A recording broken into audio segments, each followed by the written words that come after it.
Hi, and welcome to today's session of NLA, which will be the second to last one this year. It's good to see that so many of you have joined today. And before we start, let me remind you that you're encouraged to actively participate by asking questions either in the Zoom Q&A or in the YouTube chat.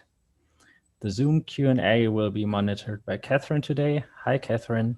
Hello. And Davide will handle the YouTube chat. Hi, Davide. Hi, everyone. That being said, we're now ready to start with the first talk. Our first speaker today is Adem Kaya. He's a postdoc at Potsdam University and is working in the area of numerical analysis and scientific computing. And today he will talk about conditioning analysis for discrete Helmholtz problems. Adem, please go ahead.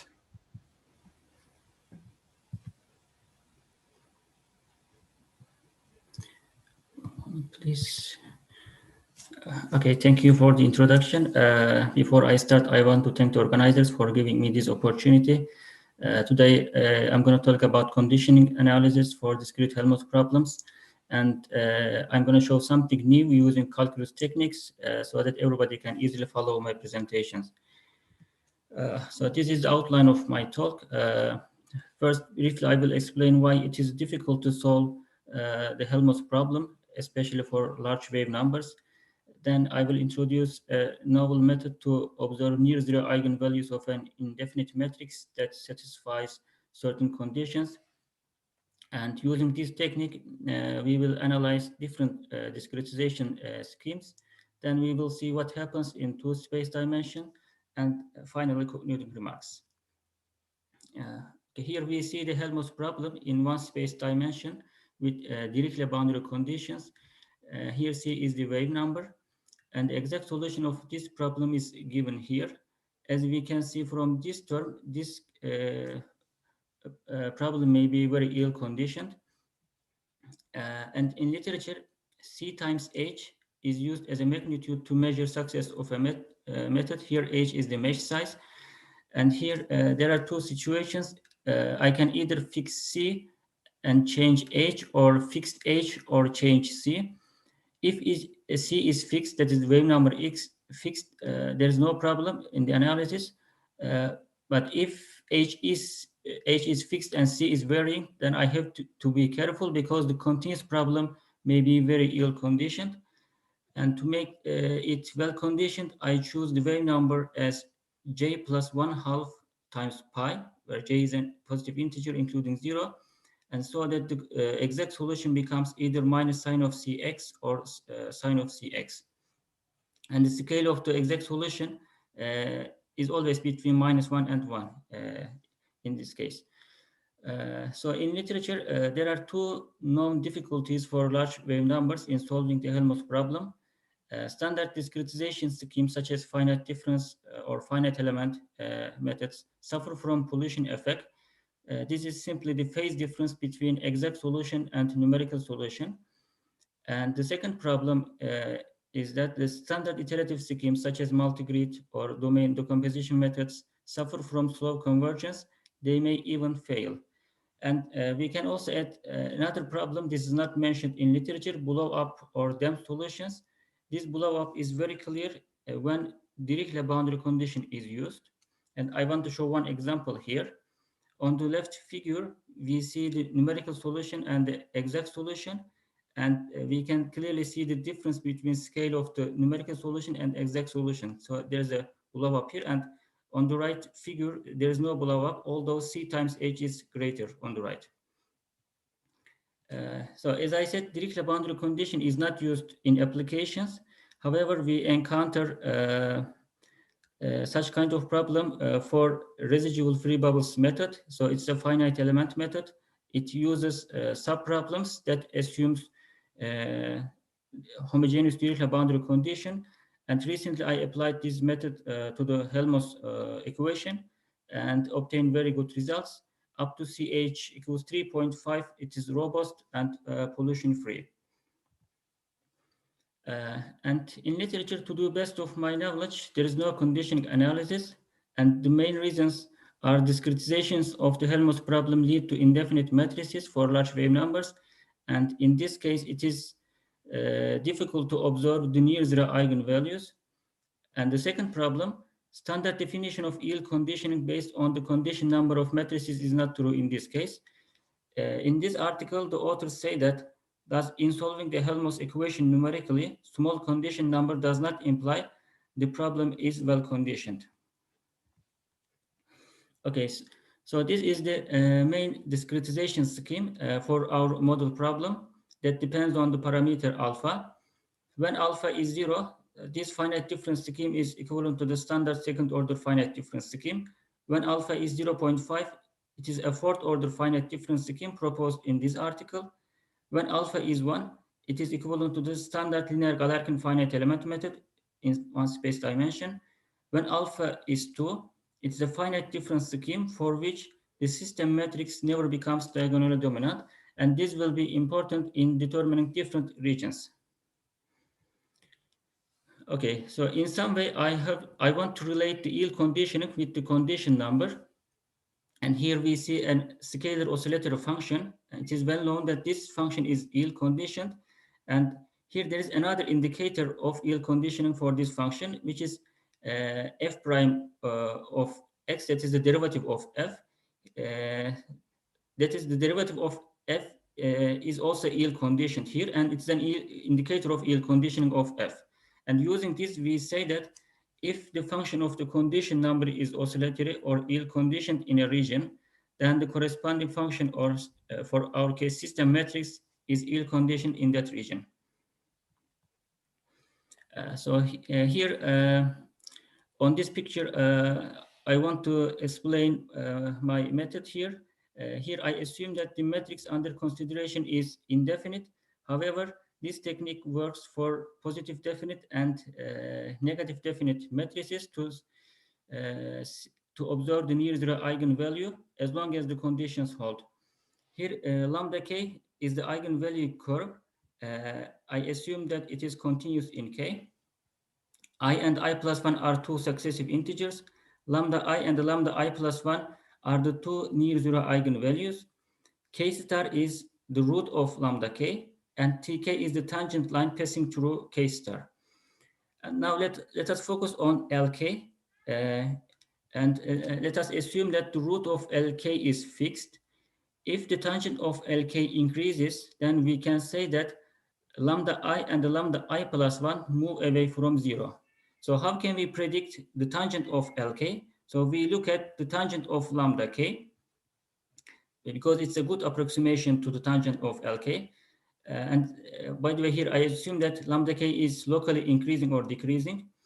So we say that if the tangent of lambda k is increasing, then lambda I and the lambda I plus 1 move away from 0 as long as the root of lambda k, that is k star, the location of k star does not change much. Now, based on this observation, we analyze our schemes. We start with the case alpha equals 0. So we have a symmetric three-diagonal matrix, and so that we can explicitly find the eigenvalues. And it is clear that lambda k is an increasing function in k, and the root of lambda k is arc cosine of something over pi over h.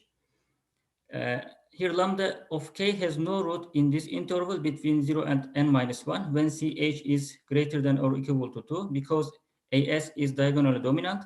And so we work in this region where ch is between 0 and 2. And in this region, we are very lucky that the term inside the arc cosine is between minus 1 and 1. This guarantees that arc cosine has a convergent Taylor series expansion at ch equals 0. And here we see this expansion. Now I take the first term and substitute it into the k star, and I end up with j plus 1/2.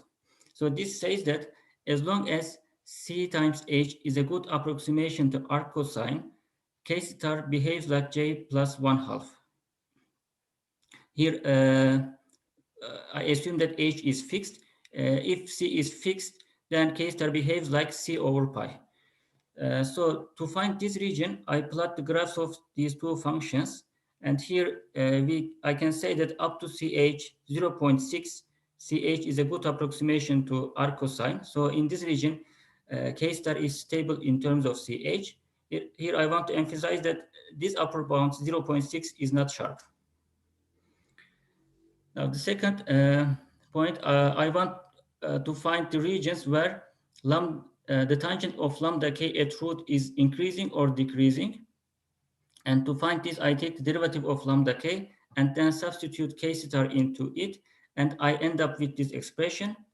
And using second derivative test, I find these two regions. In the first region, where CH is between 0 and square root 2, the tangent of lambda k at root is increasing.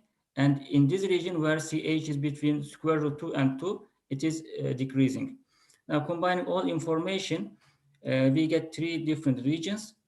In the first region where CH is between 0 and 0.6, K star is stable in terms of CH.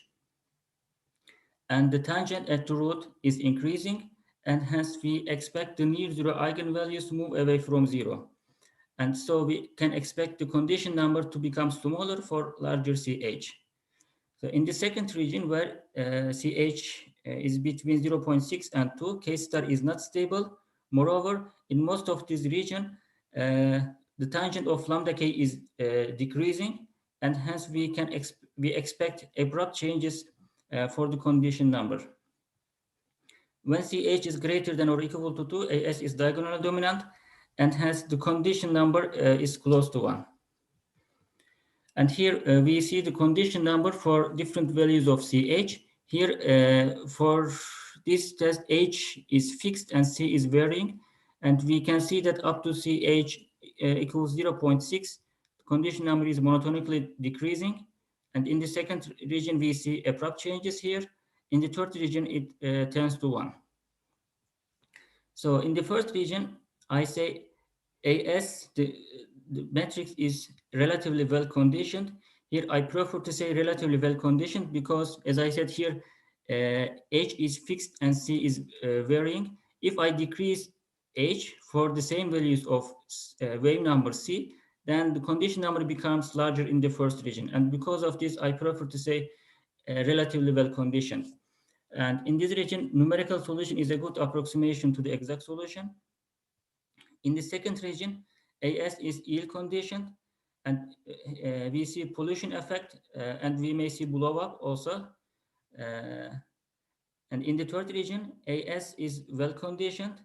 The condition number is close to 1. However, here there is another problem. The discrete Helmholtz equation behaves like discrete reaction-dominated reaction diffusion equation in this region.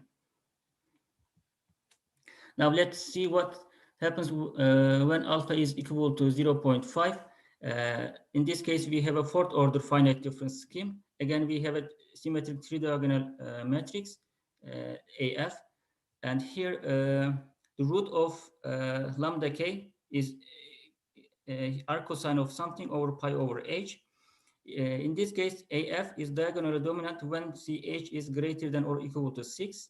So we work when CH is less than square root 6. Again, we are very lucky that the term inside the R cosine is between -1 and 1. And hence we have a convergent Taylor series expansion for R cosine at CH equals 0. And again, using the first term, we get the same algebraic expression for K star. So we want to find the region where CH is a good approximation to R cosine. To this end, I plot the graphs of these two functions, and I can say that up to 1.2, CH is a good approximation to R cosine. Again, 1.2 is not a sharp bound here. To find the regions where lambda of k is increasing or decreasing at the root, we take the derivative of it and then substitute k star into it, and we end up with this expression.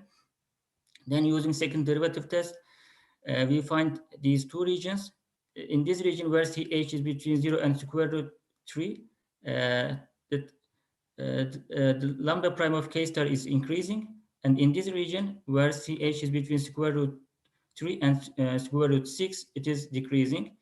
And combining all information, we see that the first region is when CH is between 0 and 1.2.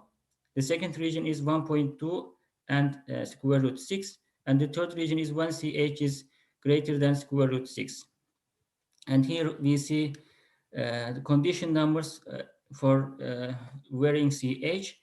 And we can clearly see that it is consistent with the regions I found analytically. And here I want to say one point here. In the second region, the condition number may be larger than the condition number in the first region. Here we see a blow up here. So this is possible.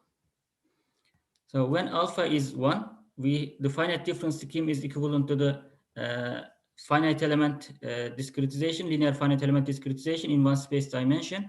And here I omit the details. Again, we have 3 different regions. The first region is between 0 and 0.6. The second region is between 0.6 and square root 12. And the third region is when CH is greater than or equal to square root 12. Again, here we see the condition numbers for different values of CH, and it is consistent with the regions I found analytically. And when alpha is equal to, we have a finite difference scheme for which the system matrix never becomes diagonally dominant for increasing CH. So in this case, we have 2 different regions. The first region is between 0 and 0.4. The second region is when CH is 0.4. And here we see the condition numbers. And again, in the first region, it is monotonically decreasing, and we see abrupt changes in the second region. Now, now let us see what happens in 2 space dimension. So to this end, we consider the Helmholtz problem with homogeneous Dirichlet boundary condition. And here I use standard second order finite difference scheme. And I can express the matrix in terms of AT and identity matrix A using Cron. AT is defined here. It's a symmetric 3-diagonal matrix. And here we see that, and for this test problem, H is C is fixed, H is varying here, and we see that the monotonicity is not preserved up to 0.6 here. So the first region is smaller in this case. And now I consider another finite difference scheme, which is fourth order. It was proposed in this article. It uses 9-point stencil.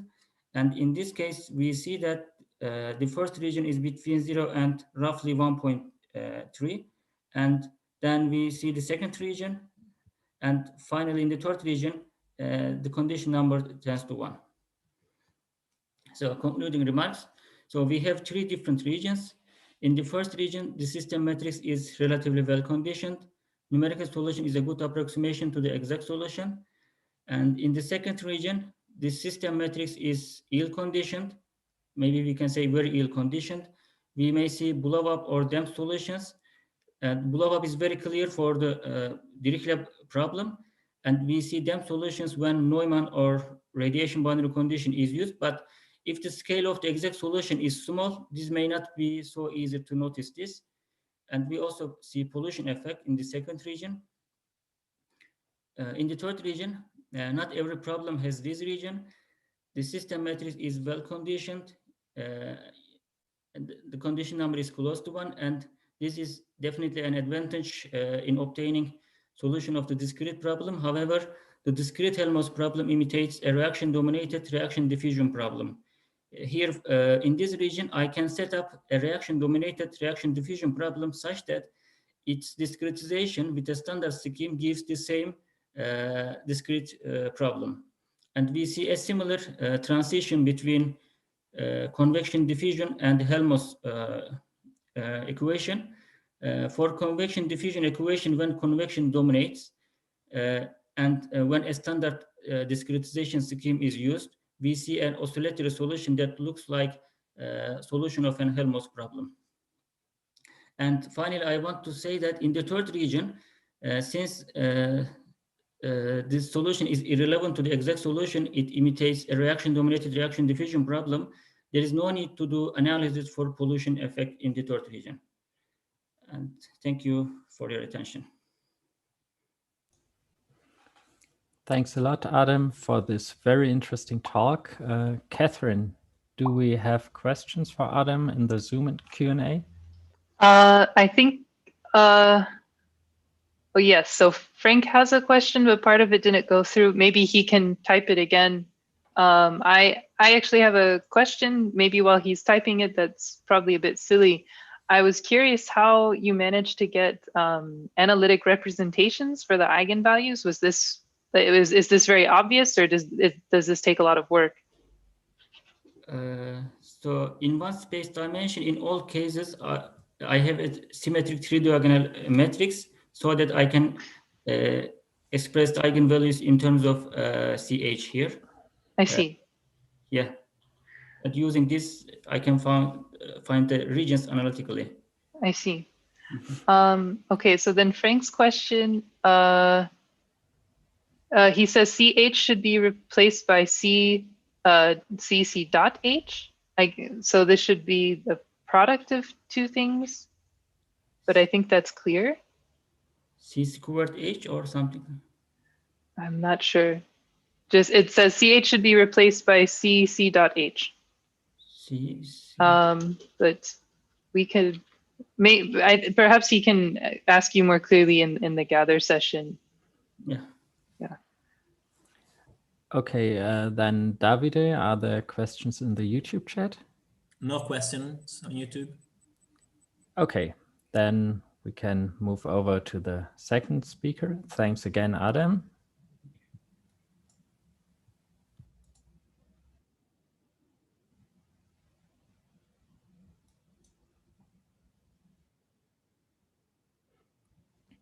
Our second speaker today is Niels Arne Dreyer. Niels is a PhD student at the University of Münster, and he's working on numerical algorithms in an HPC setting. And in today's talk, he will present his work on hardware-oriented block Krylov methods. Niels, the stage is yours. Yes. Okay. So hi, everybody. First of all, I want to thank all the organizers of the seminar. I think it's a very good thing to have it during these times. And I'm very happy to have the opportunity to present my work here. I want to start with a short explanation of the problem we are looking at. So we have an operator A. You can think of an n cross n matrix, which is sparse and invertible. And we have multiple right-hand sides. So B1 to Bs are vectors. And yes, the S to the number of right-hand sides is much smaller than the dimension of the operator n. So you can think, for example, S is kind of 100 and n is in the order of millions or so. And for all those right-hand sides, we want to solve the linear system Ax equals to B. And yeah, we can write that into a matrix equation by putting all the B's into a column-wise into a tall and skinny matrix, and then write it just as Ax equals to B. So these tall skinny matrices are also called block vectors in this talk. And yes, these problems appears in many applications, like in inverse problems or multi-scale finite element methods, or also in optimization. Okay, so when we look in the literature, we find several approaches to apply Krylov methods on this kind of system. So as a first approach is a so-called global method. And that means we consider all the system as one large linear system. So that is the n times s dimensional system then. Another approach is so-called parallel method. That means that we have s parallel running Krylov methods, and but they're executed simultaneously in kind of a lockstep. So all iterations are carried out simultaneously. And finally, there we have this block methods. They were introduced in 1980 by Deanne O'Leary. That also solves all systems simultaneously. and make use of a larger Krylov space that is defined by the sum of the Krylov spaces for all the columns. And that leads to an improved convergence then, because we have a larger Krylov space. So my PhD thesis and my work builds up on the framework that was recently introduced by Frommer, Schild, and Lund. And that is a very nice framework, because that puts all these methods that I mentioned on the previous slide into this one framework. And that is based on a star subalgebra of the S cross S matrices and a block and a product that maps two block vectors into this subalgebra. And this block and a product is some kind of generalization of the scalar product. Yeah, and by choosing this star subalgebra, we can implement the previous mentioned method. The central definition in this framework is the definition of the block Krylov space, and this is defined by, okay, we are applying powers of the operator A to some vectors R and multiply the this elements from the star subalgebra from the right and take the span of all these vectors. And this is the subspace of the block vector space. Okay, now I told you that we can represent these methods into the framework, and we do that by for the global method we choose star subalgebra as a scalar multiples of the identity. So I illustrated here that here with these images. So all the diagonal entries are allowed to be non-zero, but they are restricted to be the same. For the parallel method, we can implement that by choosing the set of diagonal matrices. So the diagonal entries are allowed to be non-zero then, but are also not restricted to be the same as in opposite to the global method. And the block Krylov methods can be implemented by choosing just the whole S cross S matrices here. Okay, now one could ask for whether we can find other star subalgebras to invent new methods, let's say it like that. And that is the case. So we can build new methods, and the most interesting are those two methods. So they are constructed by subdividing a block vector into q chunks of p columns. So we can write it like that. So x is x1 to xq, and every xi is a tall skinny matrix again with s columns, with p columns. And for the block global method, then we write again this global system, which is now a linear system with p right-hand sides. And on this system, we apply the block method. And this leads to a block algebra, to a star subalgebra that has this block diagonal matrices be occupied, and but they are restrict all block diagonal blocks are restricted to be the same. And for the block parallel method, this is quite similar, but we consider all the systems separately and execute them in this parallel fashion. And this leads to a block to this star subalgebra that has the block diagonals be occupied, but they are allowed to be different. Okay, now we have a lot of methods and a parameter p, and the question is, how can we quantify, or how can we choose the method, or which method is the fastest is actually the question. And there are two aspects for that. On the one hand, we have the convergence speed, so how many iterations do we need to achieve convergence? And on the other side, we have this computational cost of one iteration. So how long does one iteration need on a computer?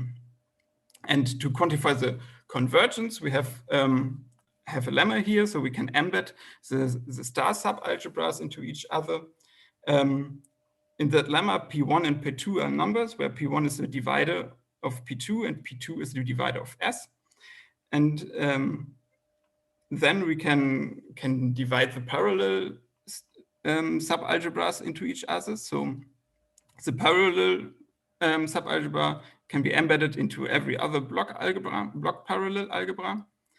And the same is true for the block global subalgebras. Oh, sorry.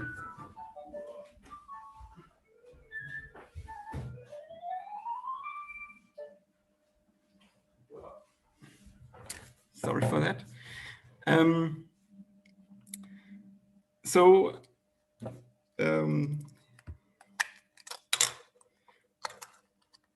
Yeah, we we have that same embedding for the global subalgebras, and what we can also say is that we can embed the global algebras in the parallel algebras.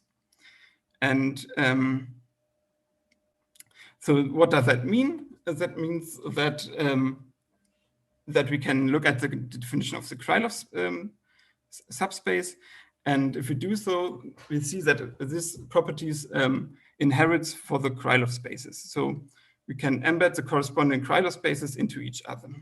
And for a method that that minimizes some property, for example, the CG method minimizes the energy error, then we know that that the method that has the largest Krylov space converges faster than a method with a smaller Krylov space, naturally.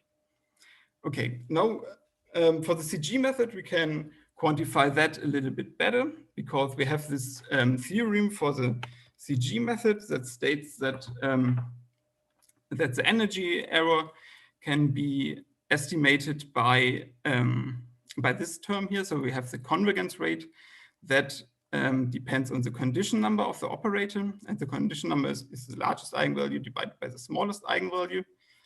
And for the block method, we have a similar result that was already presented by Deanne Larry in 1980. That states that we have that is a similar estimation, but now we have the condition number, and not the classical condition number, but the condition number that is the S condition number, let's say it like that.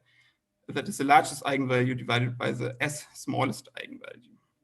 So these theorems cover the elementary cases, so the global and the parallel case, and the block case. And for the hybrid cases, we can use these theorems to obtain convergence rates. So for the P block global method, I've told you that we apply the block method onto this global system here, where we have P right-hand sides. So when we apply here the block method, we can apply the latter theorem from the previous slide.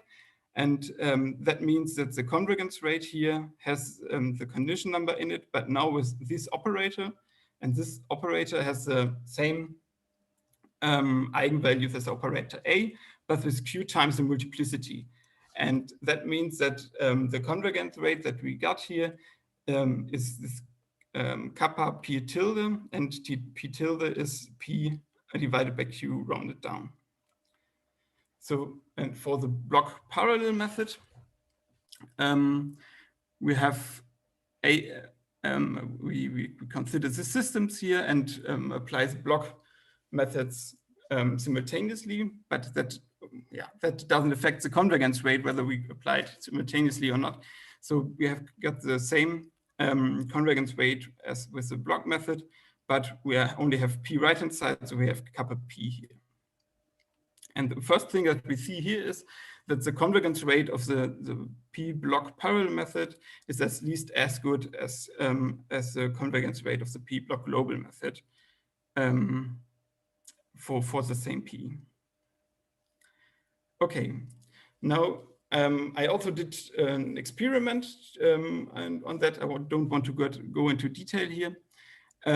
But what we can see here really good is that the block global method for P equals to 64 has the same convergence speed as the block parallel method for P equals to 16. And I used 256 right-hand sides here. And so that result fits exactly the theoretical result that we have seen on the last slide. Now to the performance estimation for one iteration of these methods. We have basically 3 kernels that made up the most computational expenses. So we have the operator application that is applying the operator A to a block vector X, and the output is Y. And the evaluation of the inner block product. So X and Y maps to an alpha, where alpha is in a subalgebra. And we have the generalized block vector update, which updates in vector X by adding up Y times A, Y times alpha. And you can see here's the operator application. The runtime of this kernel does not depend on the star subalgebra, where where these later both kernels do depend on this algebra, so on the method we chose. And the performance model we want to take into account is the so-called roofline model.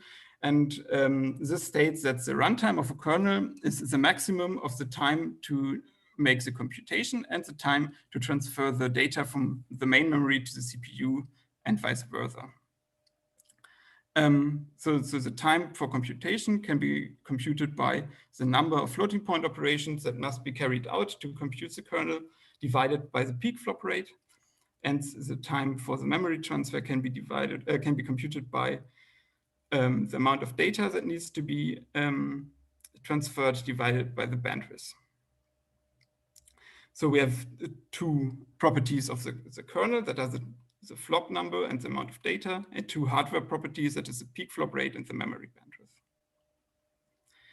Now we can compute that for the block operator application. So when we have a matrix A that has Z non-zeros in it, then we have to carry out 2 times S times Z floating point operations.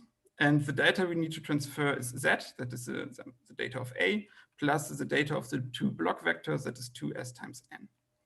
And I made an experiment for that, where I used a matrix from a 3D Q1 finite element discretization. So we have 27 non-zeros per row on our Intel Skylake compute node in our institute. And you can see here that I've plotted here the time per right-hand side on the y-axis, and on the x-axis is the number of right-hand sides. And you can see here, if we use more right-hand sides, then we getting more efficient. So the time per right-hand side is getting down. And what you also can see is that the time is always dominated by the time for the memory transfer. Okay, for the other kernels, that is the inner block product evaluation, we have, I always look at these images to compute that. So we have basically two, that is because we need to multiply the elements from these vectors and add it up into the results. So we have this 2, we have n rows in every vector, and p squared times q are basically the non-zeros in the output. And the data we need to transfer is 2 times ns, that's the data of the block vectors. So we assume that the result stays in the fast memory. For the generalized block vector update, this is quite similar. So the only difference in this data is that we have 3 ns in the data that needs to be transferred. The reason for that is that the output vector needs to be right back to the memory. Okay, now I also did an experiment on that. So what gives that?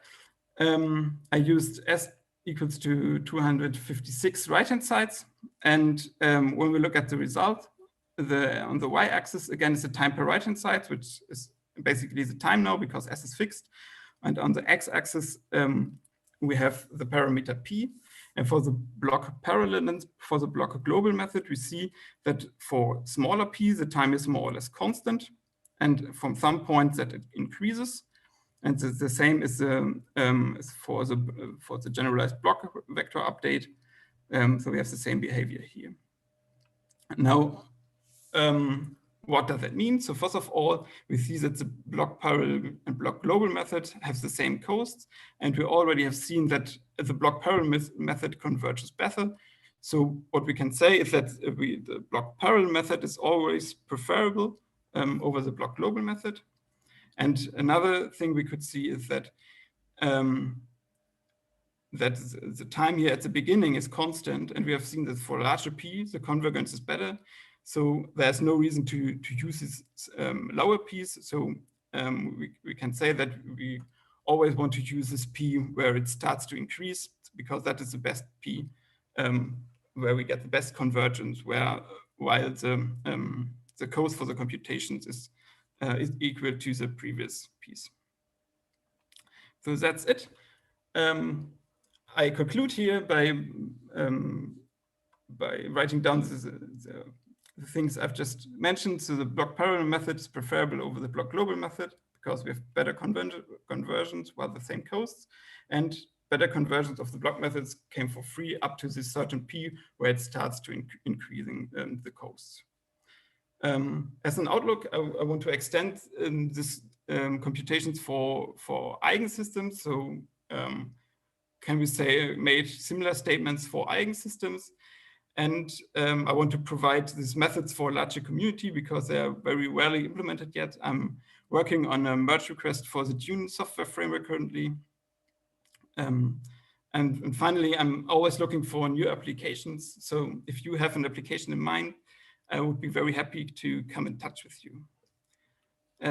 Yeah, so that's from my side. I'm looking forward for your questions. Thank you, Niels, for the very nice talk. Do we have questions in the Zoom Q&A, Catherine? Yes, we have a couple questions. So the first is from Hussam. Shouldn't you consider the sum of flops time and the data movement time, as both may not overlap? I think you considered max instead of sum. Yes, right. That's an assumption that we made, but that's true for modern hardware, actually. Which is true. It should be the max or the sum. No, to use the max here. So the computation and memory transfer can be done in parallel on modern hardware. Okay. Yeah. And then Cleve Muller has a question. I love the names B dot and BaxP. Are they original?